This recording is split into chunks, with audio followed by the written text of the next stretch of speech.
Okay, so today I'm going to show you how to repair the door motor in the Tesla Model X. So on this car, the door is really hard to close. It's resisting against me. When you go to open the car, sometimes it opens normal. Sometimes it will just pop like this. It won't open anymore. And when you try and open the door, there's resistance in the motor. And other times when you open the door, it will open at full speed. So you'll press the button and the door will fly open as fast as it can. Which is not ideal. So the problem with this is water ingress into the motor that does the door, and also the wiring harness gets corroded because of the water that gets into the door. So I'll show you now how to take the door motor and the wiring harness out of this, and then we've got a used one to put back in this car to resolve the issue. So yeah, we'll get cracking on it now and I'll show you how to get it done. Okay, so the first thing you want to do when you're trying to do this is we need to remove this piece of trim here that goes across the top of the car. So what you want to do is get a trim remover tool, get that behind, and you'll hear it pop off. So pop this off all the way down, like so. And then if I bring you in here, I'll show you. So inside of here, just here, so I'm about halfway down this piece here, there's a metal retaining clip that you need to push down.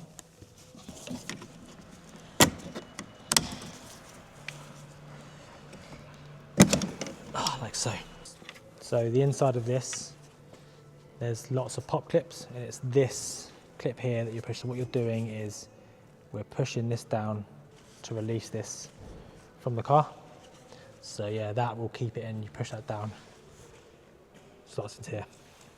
Okay, once you've got this piece of trim off, you need to put your pick tool in here,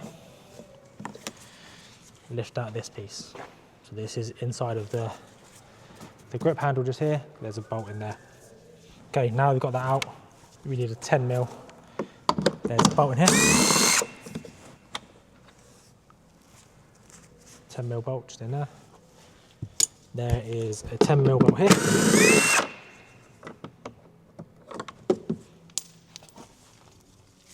Bolt just here.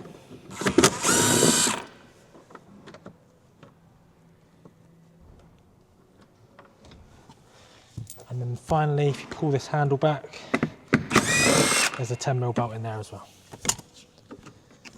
So you've got 4. 1, 2, 3, 4. Okay, so we come down now. Now that we've got the 4 bolts out, there's a series of pop clips that go all the way around this. So this is one of the hardest bits you'll have. You need to get something behind the door card. So I tend to use a plastic pick tool. I tend to start from the speaker area. I just find it the easiest. And what you do is leave this away until you hear that pop. Get your hands behind. You'll hear lots more pops, like so. And then once that's on, you just lift and pull that away from the top there. And then, let me pull you in here. Okay, once you've pulled that away, what you want to do is this one here for the handle, pop out and slide out. So that's just one of those. And then you'll have connections that connect the door card to there, so just disconnect anything that's connected. So on this one, it's just that. So that door card is now completely separate. Okay, so the door card's now completely off, so we can put that to one side.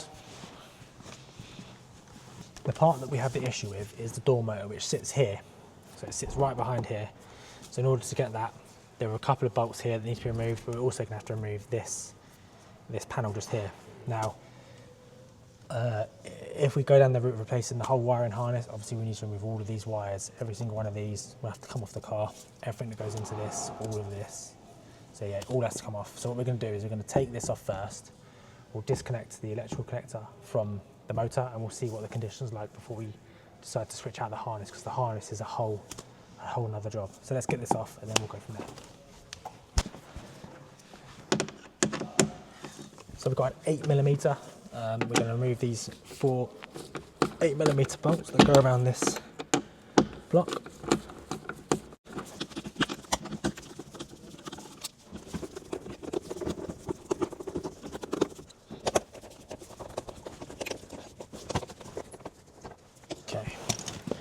Now that we've removed these 4 bolts, this panel is stuck to the door, so you're going to pull that away.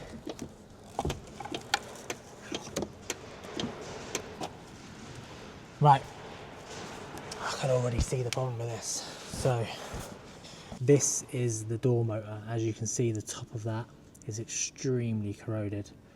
As we come down, there's the electrical connector that goes into it. So this corrosion here, this is going to be the source of the issue. So what happens is water comes down from the window, lands on top of the motor here, gets into this. The water runs all the way down to the bottom and it drips out of this connector here. So when I disconnect this, I expect there to be a lot of corrosion inside of that. So let's disconnect it and then we'll see what we've got inside. Getting the connector off of this is proving more difficult than normal, so I'm going to take off this speaker as well. Weirdly enough, it uses a 1/4 inch, so it's not 5, 6 or 7 mil, so you have to be 1/4 inch. So yeah, a bit of a funny one really, to have everything else, or a mixture of metric and imperial really. So we take these little 4 clips off, little 4 screws off.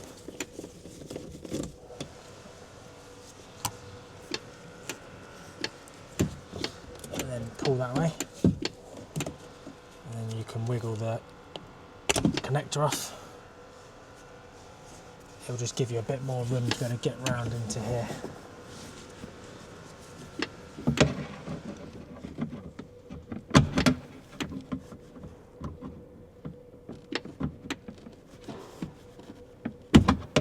There you go. Here is our problem.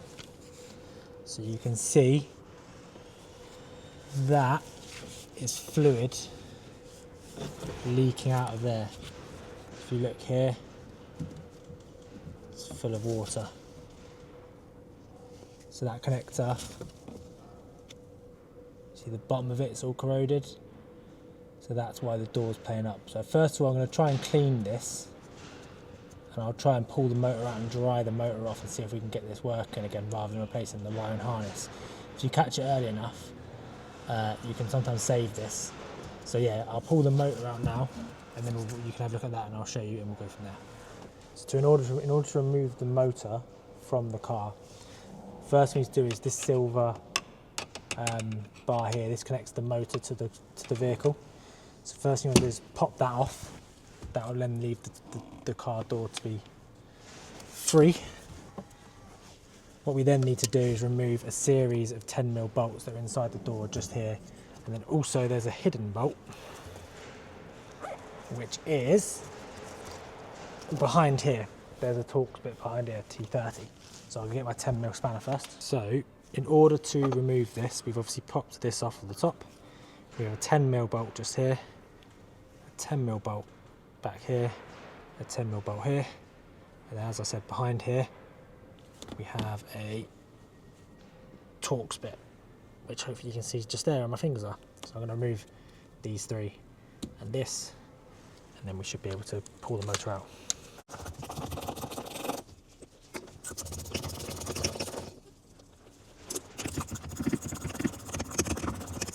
Okay, so now we've just got this T30's come out.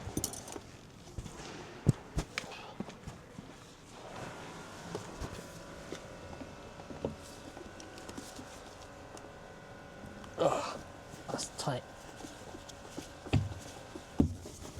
So that motor is free now. What you'll find is there's a metal bracket here that you wiggle off of that top point, like so, and then pull off. So that's held on to that top bolt. Okay, so we can now pull this motor through and out, and if you look inside of there, you can see why this isn't working. All the electrical connectors are corroded. The whole motor itself is covered in corrosion, and so yeah, the water inside of here is what causes the issue. So what you can do with this as well, let that close. What you can do with this, if you pull these two sides apart, you can actually slide out the connector, like so. And then you can, if there's any water in there, you can drain water out there. You can see there's water coming out of that. So what I'm going to do now is first of all, I'm going to try and clean this up. See if we can. So I'm going to see if we can save this by cleaning this, giving this a really good once over. This isn't the worst one I've ever seen, so we might be able to save this, but we'll give it a go. And yeah, see if we can save this for another day. But okay, so what I'm going to do now, whilst I'm drying up the old door motor, is I'm going to try and clean the electrical connection on this side. So what I'm going to use is, I'm going to use a bristle brush. I'm going to use some heat from an air gun. I'm going to use a pick tool to take out the little green separator that holds the pins in place. And I'm going to try to give this the best chance of working as I can. So I'm hoping I might be able to reuse the original dry motor out of this once I've given it a really good clean. Got some electrical cleaner and given both ends of this a nice clean, and then the connections hopefully will be good and we can get this back together. So I'm just going to quickly do that now using bristles and some heat, and see if I can get this as dry as I can.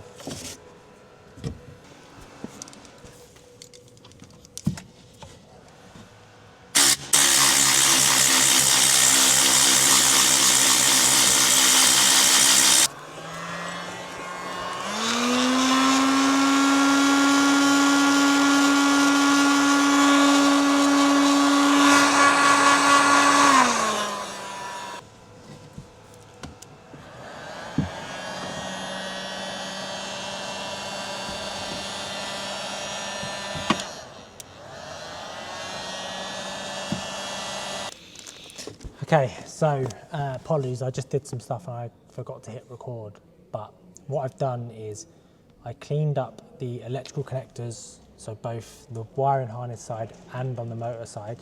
So this motor didn't look as bad as some that I've done, and since we were going to be putting in a used part anyway, and it wasn't brand new, I've decided to try and give the existing door motor a go. So what I've done is I've cleaned up the wiring harness and also the motor side with some electrical cleaner. So what I used was this WD-40 contact cleaner, and then I just used some brushes and bristles to basically agitate and try and give them a clean a little bit. They were a bit rusty on the motor side, but I've managed to get them pretty good. So what I've done, and what I was explaining but not recording unfortunately, was that I put the motor back in. So the motor's back in there. I put the 3 bolts on here, reconnected this bar that connects it to the body. Make sure you do all of that before you put the electrical connector onto the motor. Now, if you don't connect all of this up before you put the electrical connector on the motor, the chances are that motor will start to spin and it will move this arm and it could potentially do some damage. So make sure this is on, all 3 of these bolts and also the one that goes in there are all connected before you connect the electrical connector. Once that's all put together like this, you've got the 3 bolts and 3 10mm in the back, and then the Torx T30 here, and this back on. So the way I put this back on, just that I didn't show you on video, you can use like a crowbar. I tend to use the back of a screwdriver. It's really simple. So if you put a back of a screwdriver in there between it and then lever it up like so, it will pop that back on. Now that's all popped back on, I also bolt this on because the movement of this does seem to affect the door. So I put 2 bolts into this, so that's now solid. We don't need the speaker in. And now we're going to test the door. So I'm going to test it from inside the car. So I'll use the buttons on the screen. So I'll put the window down so you can hear me. Oh, I can't put it down.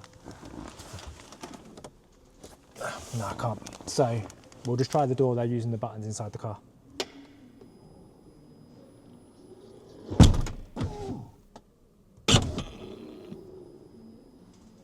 And as you can see, that door is working now. So there's no guarantee that that fix is going to last forever. However, that fix will get more life out of this door motor. Now, whether you'll be able to do that on your vehicle, that's going to depend entirely on how long this has had water ingress.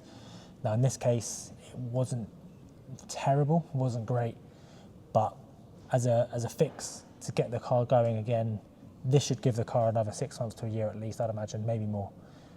Okay, so now we'll give this a go from the outside. We'll see whether this door still works. If you remember from the beginning of this video, as I tried to close this door, there was a lot of resistance, a lot of pushback as I was trying to close it. So let's see. Okay, that closes perfectly now. That's exactly how a door should close. The door's opening at normal speed. If you remember from the beginning, sometimes it would open like that, sometimes it would just pop. So let's do this 3 or 4 times and we'll make sure that this door is now working. Okay, 2 times and we're good. Again, no resistance. 3 times, all good. If it does it again, I'm going to call this a fix. So look, we can now just push the door closed from here. We don't have to keep pushing it with the resistance. Last time. I'm calling that fixed, guys. So we did have a replacement motor. I did say it was used. We were going to replace the harness. This ended up being a lot simpler. So hopefully for you, it's the same. Okay, yeah, so we've managed to resolve this. What we've done is we've taken the motor out. We've cleaned up the electrical connectors with electrical connector cleaner. We've put it all back together. And now all I'm going to do on a loop, because I've not got much battery left in this, all I'm going to do is I'm going to put all the door card back together, put the speaker back on, and then put this back together. And I think we're going to call this one fixed. One more just for luck to make sure though. That's beautiful. Mate, that's resolved. Onto speed loop, me putting this back together. Hopefully yours is as simple. If you have any questions, pop them down below in the comments.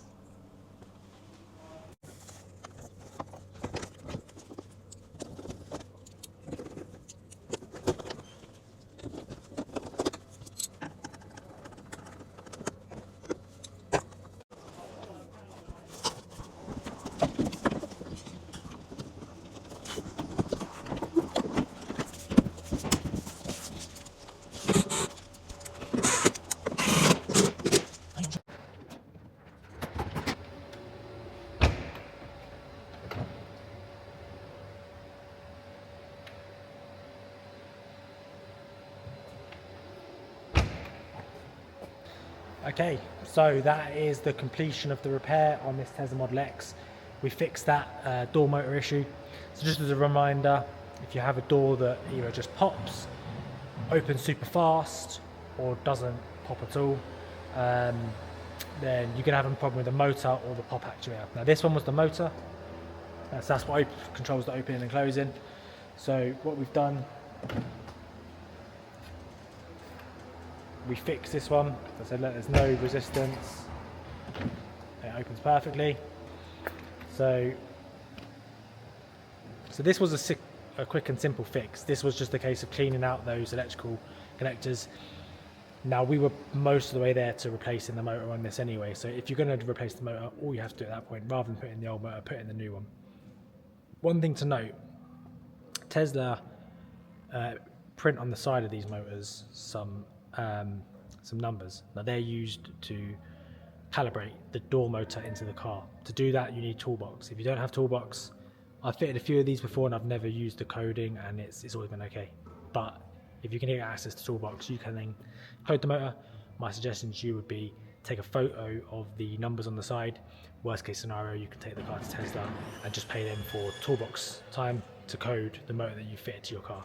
Now, if you do end up having to replace the motor, I would also recommend replacing the harness at the same time, the door harness. We were most of the way there. That should be pretty straightforward. If not, hopefully I'll get a car in soon and I can do that. But yeah, that's the end of the video. Thank you for watching. I appreciate you taking the time to watch this content. Hopefully it helped. I'm here if you need anything for more Tesla content. And I'm going to start doing other content. Like, comment and subscribe and you'll get the updates of anything else we've got going on. Thank you very much. Have a good day.